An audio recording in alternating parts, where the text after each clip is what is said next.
Thank you, Todd, for the gracious introduction. Thank you all for your attention, I'm hoping. Also want to recognize Thornton Kirby as the President and CEO, and Neil Cameron as the President of Business Development, Christian Sora and Pat Crawley as well. Also, they're not here, but I just want to make sure you guys appreciate what you have.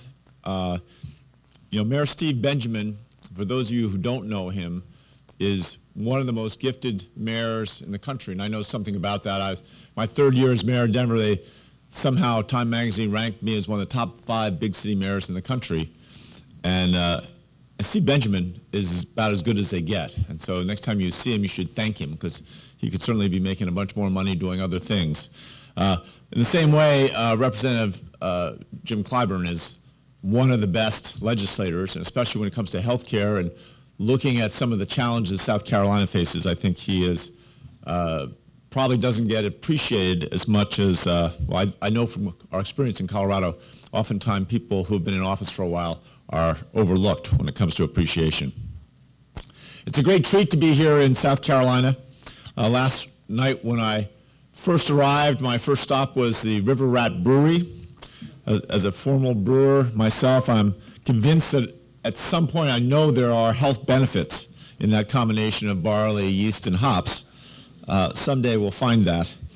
The greatest gift my mother ever received was from her close friend Agnes Dixon, a woman who wrote and created soap operas like All My Children, As the World Turns.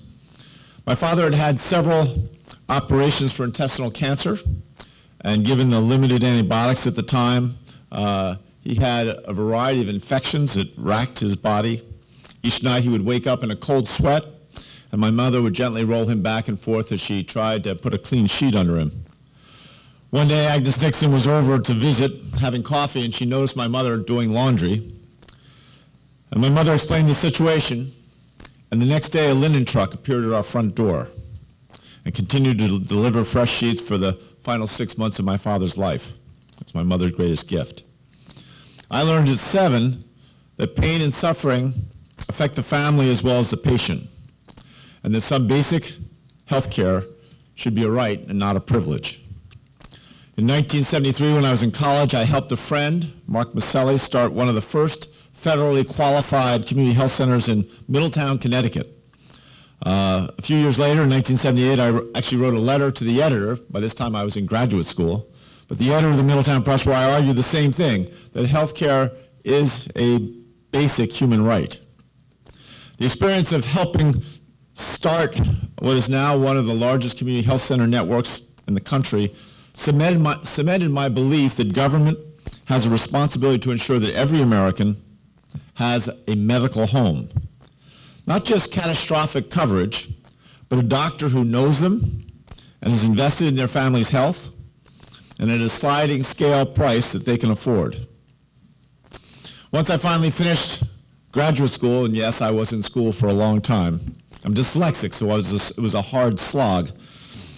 Once I finished school with a master's in geology, I moved west to try and find my place in the world. I found it as a geologist in Colorado. I love the ancient natural forces, the humbling of it all. I found my place, and I found my home. And of course, 5 years later, just as I started to settle in, an extended recession led to our company being sold, and I was promptly, along with everyone else, laid off. Like I said, humbling.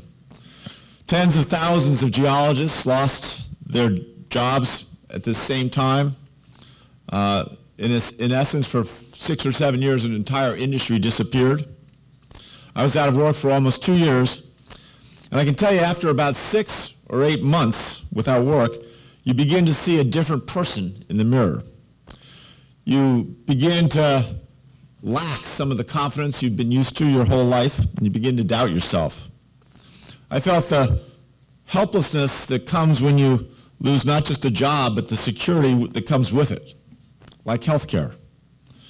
But I remember with my mom, who was widowed twice before she was 40, what she taught us at an early age.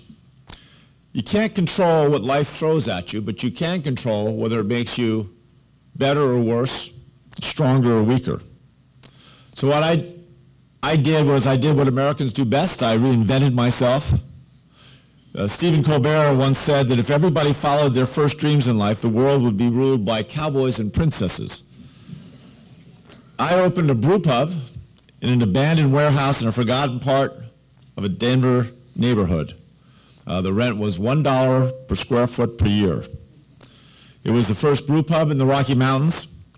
Heck, I think it was probably the first brew pub started by an unemployed geologist in the world. It was a pretty sketchy area, as I said, at $1 a square foot. And we scrimped and we scraped. We operated on a shoestring budget, but we worked. Oh my God, how we worked.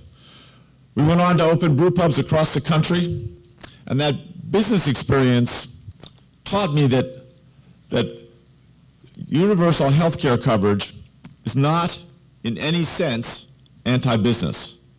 In fact, it's the opposite. Some say that we can actually save money by going to a Medicare for all type solution, or even more so if we went to a Medicare Advantage system. One thing I know is this, there are a number of studies that show when we're more secure in healthcare and housing, when we have a basic floor, we're more willing to take a chance and more willing to start a business. After I found a little success in the restaurant business, some alleged friends convinced me to run for mayor. I had never even run for student council in my entire life. The last 16 years in public service as mayor and then as governor have only hardened my belief that quality, affordable health care is a necessity for thriving communities. Now, there's a great debate these days about which specific approach to national health care is most important. Is it Medicare for all? Is it single payer? It really has divided us. I suggest we take a step back and talk about the one thing that most people, or so let's say so many people, so many Democrats and even many Republicans agree on, and that is universal coverage. In the United States, we spend more than $3 trillion per year on health care, more than 50% above any other industrialized nation. Yet we still have 30 million people without insurance or coverage, and estimates of 20 million people that are severely underinsured. Even worse, our outcomes are worse. Now, healthcare is a business, and you all know this, but you don't always think of it in these terms. You know, like any business, healthcare ends up serving opportunities where maximum revenue can be received. The system is highly compensated for heart crises or strokes or asthma attacks, but receives little, if anything, for preventing them. Our healthcare system is paid more when people are diabetic and less or almost nothing to keep people from becoming diabetic. In Colorado, we use these lessons and try to get back to basics. We started with a simple question: where do we want to be in 2 decades? And it was simple. We decided we wanted to be the healthiest state in America. We started by harnessing the best parts of the Affordable Care Act and changing the parts that didn't work so well. We wanted to promote prevention and wellness, and we expanded coverage, and we improved quality. And after 8 years, as you heard in the introduction, we're getting close to 95% coverage. We created a health exchange that's led the nation in options, in coverage, and cost containment. We expanded Medicaid, adding 400,000 people to the rosters. And I do recommend this strongly to South Carolina. I know the battles and discussions you've had around it. In Colorado, we kept per person Medicaid costs essentially flat for the last 3 years and reduced the wait times to determine eligibility from 45 days to 45 minutes. Now, expanding the ACA got us another 200,000 Coloradans and pushed us closer to that near universal coverage. We created the Office of E-Health Innovation and drew up an IT roadmap to accelerate this process. We made sure that in the absence of leadership in Washington, and you know, in Colorado we talk about what's going on in Washington with the same words you just heard here, almost anyone in Colorado with a pre-existing condition gets coverage. Almost everyone. We controlled costs by bringing public and private sectors, or public and private insurers together. We made sure that every one of our 64 counties had at least one provider. We expanded screening for behavioral health, created an opioid crisis response team, and passed legislation to curb prescription drug abuse. And for the first time in Colorado, we integrated behavioral and physical health care in hundreds of primary care practices across the state. Our best estimates are that we're saving roughly 600 lives a year. And I can say without question that Colorado is healthier than ever and with more access to health care than ever. But this wasn't just good for Coloradans' health, it was good for our economy. We added tens of thousands of jobs. We took Colorado from being 40th in job creation to being the #1 economy in America these past couple of years. In many ways, I think South Carolina and Colorado have followed similar processes in our economic development. The year before the Affordable Care Act, 2/3 of the bankruptcies in the U.S. were caused by medical debt. 2/3 of all bankruptcies in the United States. That's over 100,000 individuals and families, a disproportionate number in rural areas. The following year, and this isn't a statistic you widely hear, the Affordable Care Act helped reduce that number by 60%. That's 60,000 families that didn't have to go through the trauma of bankruptcy. Now, the ACA gave us the tools, but right now a judge in Texas is deciding a case that would threaten the progress the Affordable Care has made, and I think really plunge our healthcare system into chaos. I know there's always wide discussion and dissension and debate around the Affordable Care Act, but I do think it's the wrong time to go back. I think that the one clear choice is that we want to go forward. Now, I mean, we can talk about the missed opportunities and shortcomings of the Affordable Care Act, or we can find that way forward. And I think it's about time that Washington scrubbed in. 2 years ago, when our progress was under threat, and we were worried about the Affordable Care Act, I called around Washington to try and find a Republican governor to be able to stand up and just try and maintain the parts of the Affordable Care Act that worked. And the governor of Ohio, John Kasich, answered the call. So together we spoke out against the repeal, agreed on ways to improve it, and we went to D.C. too many times to try and talk sense into the legislators to make those improvements, and many of them would be cost savings improvements. We looked at the need to broaden the role of Medicare and Medicaid and make sure that we had some form of a Medicare buy-in and increase pricing transparency and contain costs. We also talked about the need to expand funding for the federally qualified community health centers so that in states like South Carolina, who have not been able to expand Medicaid, we can still move towards universal coverage. I think we both agreed that we need to harness the private sector innovation to make sure we protect those most vulnerable when the market won't, and to reduce the incentives for unnecessary care. Now, we have to encourage more competition and innovation, more transparency. Got to modernize the state and federal relationship, find ways to stabilize the risk pools, and as I said before, avoid those perverse incentives. Another thing we've done in Colorado is make sure that we have broadband in every single city and town. We'll be the first state, I think by the end of 2020, let's say maybe a little bit into 2021, we'll have every city and town in Colorado with broadband, and that allows us to expand the promise of quality to every part of the state by making telemedicine at a high level more accessible. Now, none of this is one size fit all. America is a vast and diverse country, and I think our healthcare approach has to be similar. But more than individual prescriptions, we need to think bigger. We need to renew our faith that America can provide affordable health care to everyone. I don't think it's an exaggeration to say that the future of democracy in some way hinges upon this. My mother always said that government can always be smaller, but it needs to work. In Colorado, we created a lean, smaller government with an efficient approach to universal coverage. Over the years, alliances have formed around healthcare and divisions have hardened. But just as doctors no longer treat a sore tooth with cocaine, we also need to change our approach. We need to dull those dividing lines and make sure we all share in the success. And this doesn't need to be a zero-sum game.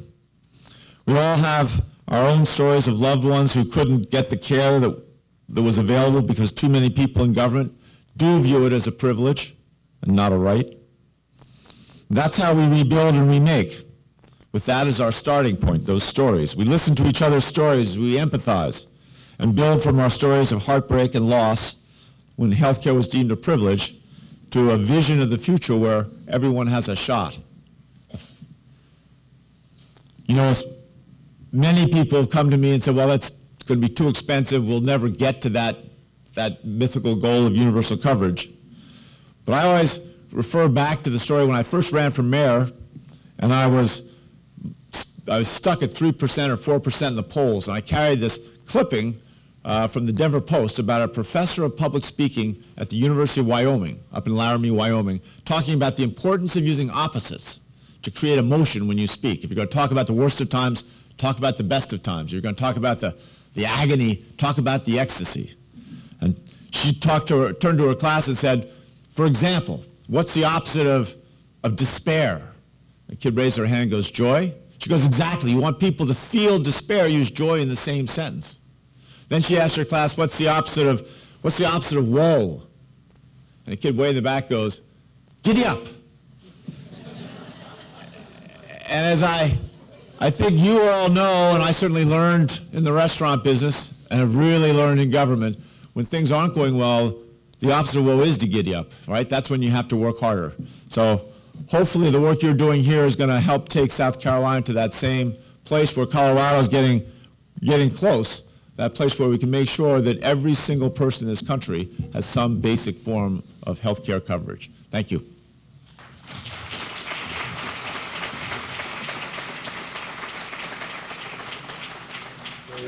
Well, we got invited to come speak to the South Carolina Hospital Association and talk about healthcare and some of the things we've done in Colorado and where the common factors are with South Carolina and also where we're different. And then speaking with religious leaders later today and then also talking to some people last night, what are you hoping to gather on your trip here? Well, part of the goal in this trip is to see whether, take the temperature of South Carolina and see whether there's any interest in a pragmatic,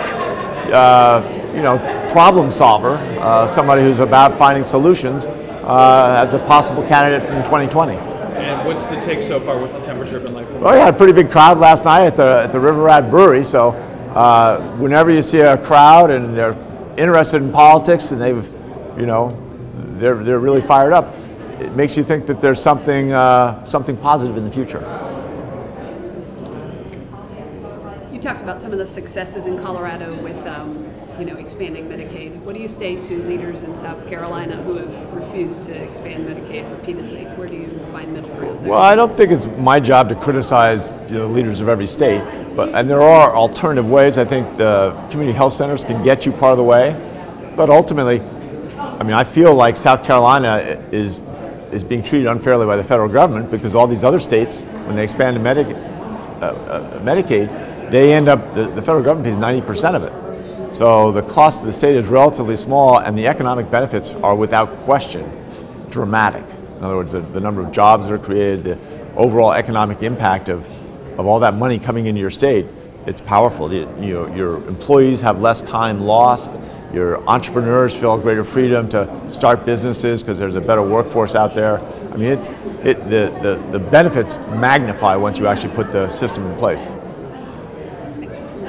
Governor, there's been a lot of talk about medicinal marijuana in South Carolina. There's been a lot of resistance to it. A lot of times they look at states like Colorado for other reasons besides just medicinal, but kind of use it as an example of what not to do. Obviously, we're not talking about recreational legalization, but do you have any words of advice for leaders in South Carolina about what to do in order to maybe further the efforts of medicinal marijuana? Well, medicinal marijuana, and again, for so long, marijuana was so illegal that you couldn't even do medical research on it.